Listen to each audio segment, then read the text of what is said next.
एक समय की बात है। एक छोटे से गांव में एक किसान रहता था। उसका नाम रामचंद्र था।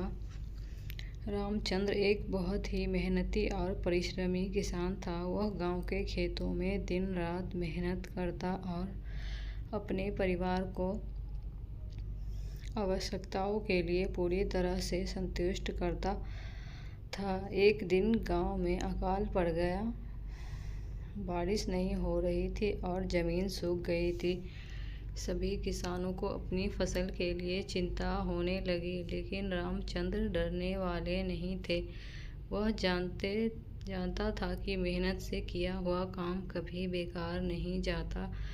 रामचंद्र ने अपने खेतों को और अच्छे से सिंचित करना शुरू किया। वह रात दिन मेहनत करता रहा, पानी की बचत करता रहा और पौधे की देखभाल में विशेष ध्यान देता रहा। दूसरे किसान उसे हंसते और मजाक उड़ाते रहे, पर रामचंद्र अपने लक्ष्य के प्रति सदा संकल्पबद्ध रहा। कुछ समय बाद बादल उमड़ आए और बारिश शुरू हो गई।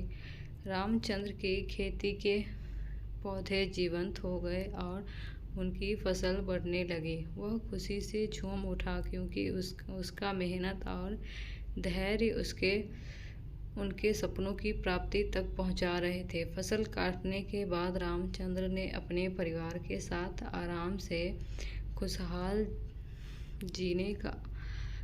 जीवन जीने का आनंद लिया। उसके मेहनत और परिश्रम ने उसे गर्व महसूस करवाया। वह गांव के बाकी किसानों के लिए एक प्रेरणा स्रोत बन गया।